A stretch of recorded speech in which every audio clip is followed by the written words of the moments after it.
हर सफ़र हमें सिर्फ नए रास्ते ही नहीं, नए एहसास भी दे जाता है। और कुछ सफ़र एक ही दिन में पूरी दुनिया बदल देते हैं। बर्फ से रेगिस्तान तक, ऊंचाइयों से हरी भरी वादियों तक। आज का सफ़र कुछ ऐसा ही होने वाला है। इन आवर प्रीवियस एपिसोड हमने पूरा किया अपने सालों पुराना सपना, द माइटी खारदुंगला। उन बर्फीली वादियों में we experienced something far beyond the destination. और अब शुरू हो रहा था इस कहानी का एक बिल्कुल नया चैप्टर। नमस्ते and welcome back to RJR the roaming trio.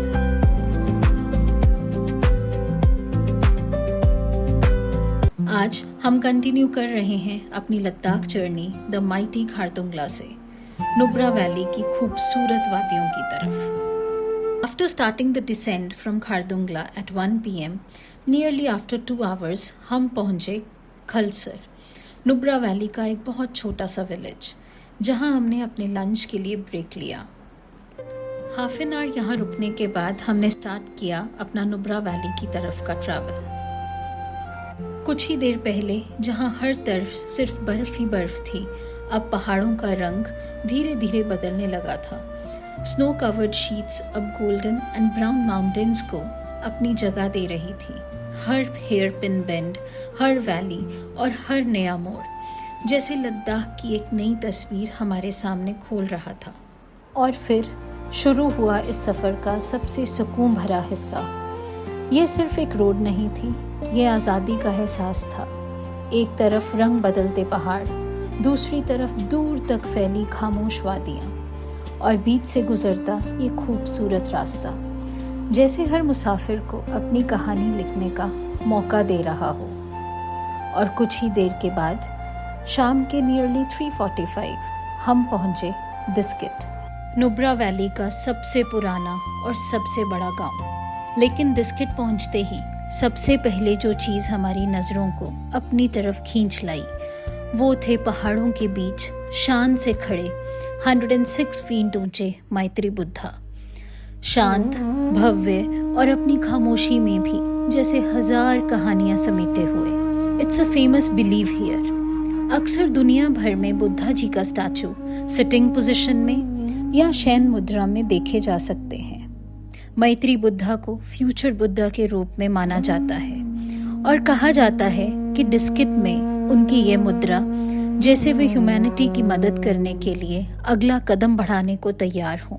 इसीलिए ये मूर्ति उम्मीद, करुणा और एक नए युग की शुरुआत का प्रतीक मानी जाती है। बुद्धा जी की असली ताकत उनकी ऊंचाई में नहीं, उनकी शांति में होती है, और यहाँ खड़े होकर ये बात दिल से महसूस की जा सकती है। और यहीं से माउंटेन टॉप पर नजर आता है दिस्किट मोनास्ट्री, नुब्रा वैली की सबसे पुरानी और आइकॉनिक बुद्धिस्ट मोनास्ट्रीज में से एक।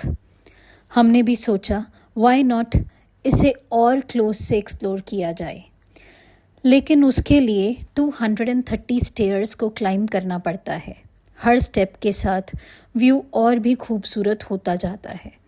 और सबसे इंटरेस्टिंग बात, पूरे रूट में बहुत ही प्यारे और कलरफुल कैफ़ेज़ बने हुए हैं, जहां आप थोड़ी देर रिलैक्स भी कर सकते हैं एंड इंस्ट्रूमेंट्स के साथ म्यूज़िक भी प्ले कर सकते हैं।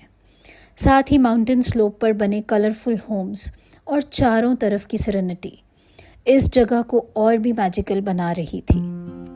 फाइनली जब हम टॉप पर पहुंचे तो दिस्किट मोनास्ट्री के कलर्स एंड उसकी ब्यूटी देखकर हमारी सारी थकान दूर हो गई।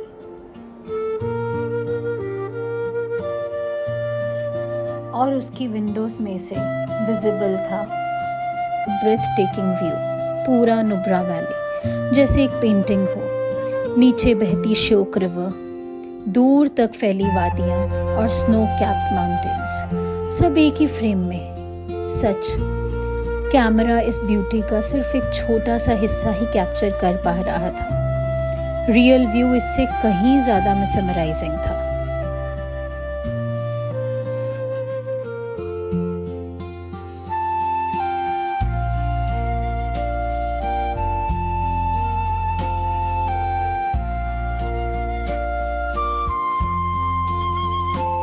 इवनिंग के नियरली 5 o'clock हो चुके थे एंड हमने डिस्किट को अलविदा कहा और निकल पड़े अपने नेक्स्ट डेस्टिनेशन की तरफ।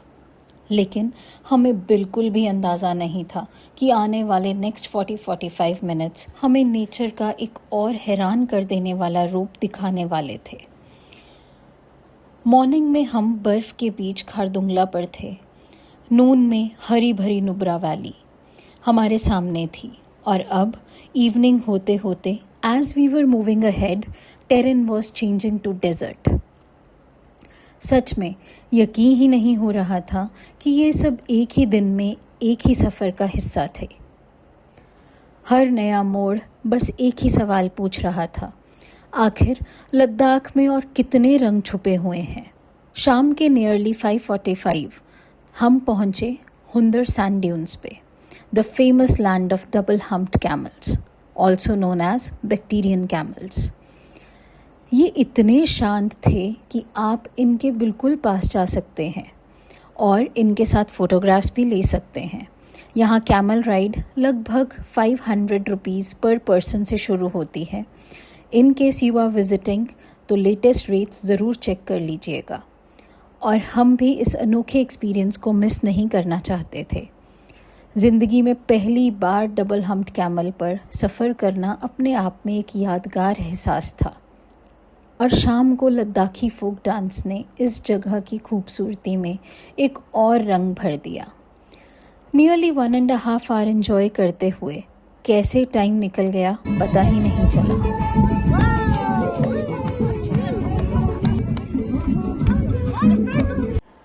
और देखते ही देखते इवनिंग के नियरली 7 o'clock हो चुके थे। पूरे दिन की इतनी सारी यादों के साथ अब थकान भी अपना असर दिखाने लगी थी। इसलिए we decided to head towards our hotel in Hunder village. अगर आप भी नुब्रा वैली में स्टे प्लान कर रहे हैं तो एक छोटी सी एडवाइस, नुब्रा वैली में ये हुंदर विलेज एक बहुत ही रिमोट एरिया है, इसलिए होटल बुक करने से पहले ये ज़रूर कंफर्म कर लीजिए कि हॉट वाटर अवेलेबल है या नहीं एंड एक्स्ट्रा ब्लैंकेट्स आपको मिल पाएंगे या नहीं। नाइट में यहाँ temperature nearly 2 to 3 degree Celsius तक चला जाता है।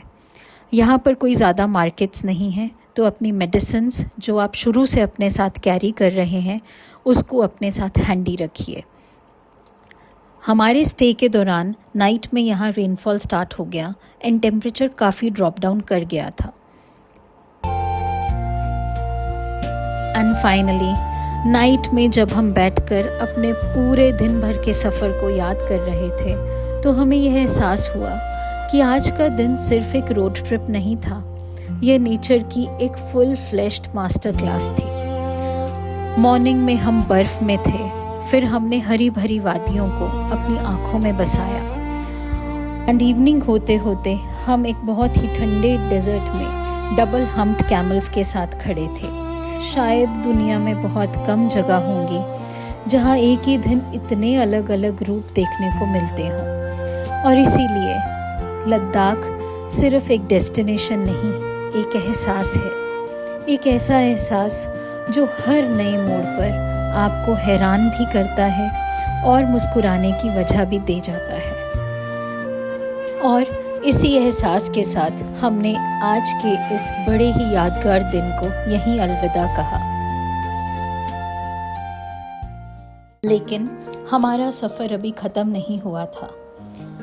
अगला आने वाला दिन हमें ले जाने वाला था एक ऐसे विलेज की तरफ जो दिखने में बिल्कुल किसी ड्रीम या फेरी टेल विलेज जैसा लगता था, लेकिन उसकी असली खूबसूरती सिर्फ उसके नज़ारों में नहीं थी। उसकी कहानी, उसकी हिस्ट्री और उसकी पहचान उससे भी कहीं ज़्यादा हैरान कर देने वाली थी। तो नेक्स्ट एपिसोड में हम चलेंगे तुरतुक विलेज की तरफ और अपने सफ़र की एक और यादगार दिन को साथ मिलकर जिएंगे।